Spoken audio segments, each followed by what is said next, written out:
చట్టసభల్లో బీసీలకు 50% రిజర్వేషన్లు కల్పించాలని జాతీయ బీసీ సంక్షేమ సంఘం రాష్ట్ర అధ్యక్షులు వై నాగేశ్వరరావు డిమాండ్ చేశారు. ఈ సందర్భంగా స్థానిక సూర్య హోటల్లో ఆదివారం ఏర్పాటు చేసిన మీడియా సమావేశంలో వై నాగేశ్వరరావు మాట్లాడుతూ కేంద్ర ప్రభుత్వ స్థాయిలో బీసీ మంత్రిత్వ శాఖను ఏర్పాటు చేయడమే కాకుండా బీసీ రక్షణ చట్టాన్ని తీసుకురావాలని కోరారు. బీసీ జనగణన చేసి జనాభా ప్రాతిపదికన బడ్జెట్లో బీసీలకు నిధులు కేటాయించాలని అన్నారు. అదేవిధంగా జాతీయ బీసీ సంక్షేమ సంఘం రాష్ట్ర మహిళా అధ్యక్షురాలు రాష్ట్ర ఇన్ఛార్జ్ వెలగల నూకాలమ్మ మాట్లాడుతూ మహిళా రిజర్వేషన్ బిల్లులో బీసీ కోటాను అమలు చేయాలని కోరారు. మహిళా రిజర్వేషన్ బిల్లుపై ఈ నెల 16, 17, 18 తేదీలలో ప్రత్యేక పార్లమెంట్ సమావేశాలు నిర్వహించడం అభినందనీయమని అన్నారు. బీసీ సంక్షేమ సంఘం రాష్ట్ర యువజన అధ్యక్షులు లద్దిక మల్లేష్ మాట్లాడుతూ త్వరలోనే రాష్ట్రంలోని అన్ని జిల్లాలలో యువజన విభాగాల కమిటీలు ఏర్పాటు చేసి ఆగస్టులో భారీ సభను నిర్వహిస్తున్నట్లు వెల్లడించారు. బీసీలకు చట్టసభల్లో 50% రిజర్వేషన్ కల్పించాలని కోరారు. ఈ సందర్భంగా జాతీయ బీసీ సంక్షేమ సంఘం మండపేట అధ్యక్షులు వాసంశెట్టి వెంకటరమణకు, యువజన విభాగం రాష్ట్ర కార్యదర్శి బి నాగవెంకట రమేష్లకు నియామక పత్రాలను అందచేసి సంఘం కండువాలు వేసి సత్కరించారు. వాడపల్లి వెంకటేశ్వర స్వామి ఆలయ ట్రస్ట్ బోర్డు డైరెక్టర్లుగా నియమితులైన కొల్లిబోయిన శ్రీనివాసరావు యాదవ్, రాష్ట్ర కుమ్మరి శాలివాహన కార్పొరేషన్ డైరెక్టర్గా నియమితులైన దాలిపర్తి వేమన, రజిక కార్పొరేషన్ డైరెక్టర్ రమేష్లను సత్కరించారు. ఈ మీడియా సమావేశంలో బీసీ సంక్షేమ సంఘం నాయకులు కేక సంజీవరావు, బూరా హనుమంతరావు, యువజన విభాగం నగర అధ్యక్షుడు కాపరపు కిరణ్ కుమార్, రాజనాల సత్యబాబు తదితరులు పాల్గొన్నారు. ఉడత నాగ వెంకట రమేష్ గారు రాష్ట్ర కార్యదర్శిగా నియమించబడ్డారు. ఈ రోజు నుంచి బీసీ కుటుంబ సభ్యుడిగా మాతో పాటు ఉద్యమంలో భాగస్వామి అవుతారని తెలియజేస్తున్నాం. జై బీసీ.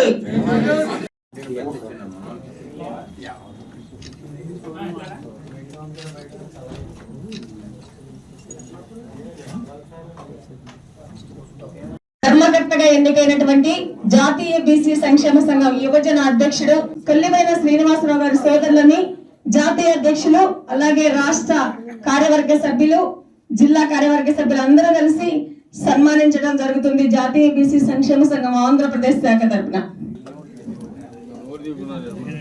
కంగ్రాచులేషన్స్.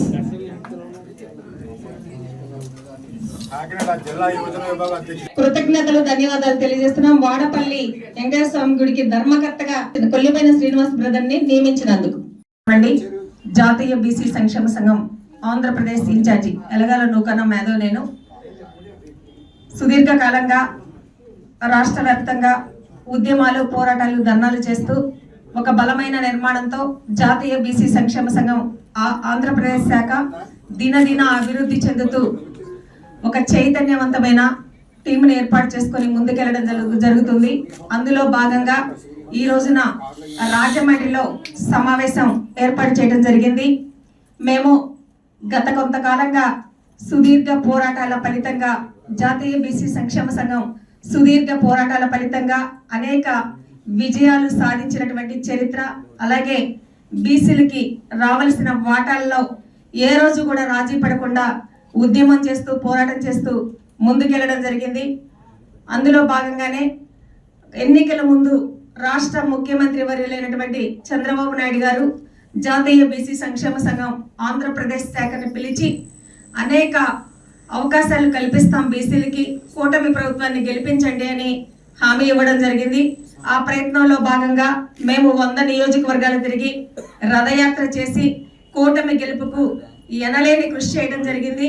ఖచ్చితంగా మాట ఇచ్చిన ప్రకారం నామినేట్ పదవుల్లో వాటాలు కానీ, అలాగే చట్టసభల్లో వాటాలు కానీ సుమారుగా 40 మందికి బీసీలకు ఎమ్మెల్యేలుగా అవకాశం ఇచ్చారు, ఎంపీలుగా అవకాశం ఇచ్చారు, రాజ్యసభలో స్థానాలు ఇచ్చారు, 56 కార్పొరేషన్ చైర్మన్లు, అలాగే నామినేట్ పదవుల్లో వాటా ఇచ్చారు. ముఖ్యంగా ఎన్నికల ముందు ఏదైతే హామీ ఇచ్చారో రక్షణ చట్టం కల్పిస్తామో బీసీలకని, ఖచ్చితంగా రక్షణ చట్టం కల్పించడానికి మేమందరం కూడా ప్రతిరోజు ఈ అంశం మీద మాట్లాడుతున్నాం. మొన్ననే చంద్రబాబు నాయుడు గారిని జాతీయ బీసీ సంక్షేమ సంఘం ఆంధ్రప్రదేశ్ శాఖ తరపున కలిసి వివరించడం జరిగింది. ఇప్పటికి గవర్నమెంట్ అధికారంలోకి వచ్చిన తర్వాత దాదాపుగా 4 సార్లు ఈ అంశం మీద రక్షణ శాఖ కానీ, కులగణన కానీ చట్టసభలో రిజర్వేషన్లు కానీ పలు అంశాల మీద చంద్రబాబు నాయుడు గారిని కలవడం జరిగింది.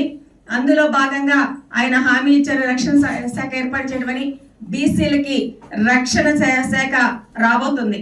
అంటే ఖచ్చితంగా బీసీలను ఎవరైనా సరే కులం పేరు పెట్టి తిట్టాలన్నా, బీసీల మీద దాడి చేయాలన్నా వణుకు పుట్టేటటువంటి పరిస్థితిని తీసుకొస్తున్నటువంటి ముఖ్యమంత్రి గారికి ధన్యవాదాలు తెలియజేస్తున్నాం.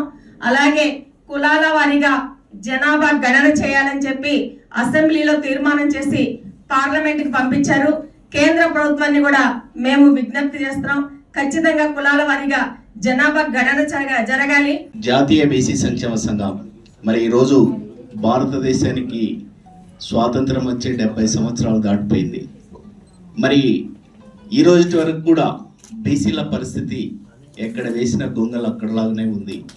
మరి జాతీయ బీసీ సంక్షేమ సంఘం అనేక దశాబ్దాలుగా మరి ఇక్కడ పోరాటాలు చేయడం జరిగింది. రాజకీయంగా అయితేనేమి, ఆర్థికంగా అయితేనేమి, సామాజికంగా పరంగా అయితేనేమి, విద్యాపరంగా అయితేనేమి అనేక సంస్కరణల్ని ఈ ప్రభుత్వాల్లో తీసుకురావడానికి ఒత్తిడి తీసుకురావడం జరిగింది.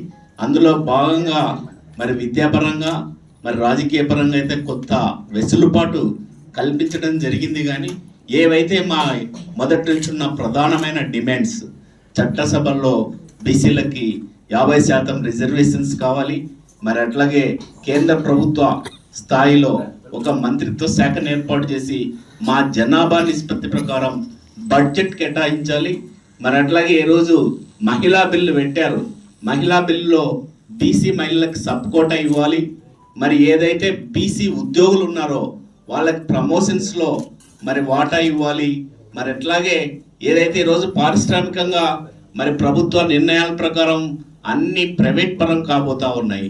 ఆ ప్రైవేట్ పరమైన దాంట్లో కూడా మరి రిజర్వేషన్స్ బీసీ చదువుకున్న పిల్లలకు ఇవ్వాలనే డిమాండ్స్ని మొట్టమొదటి నుంచి పోరాటం చేస్తూ ఉన్నాం.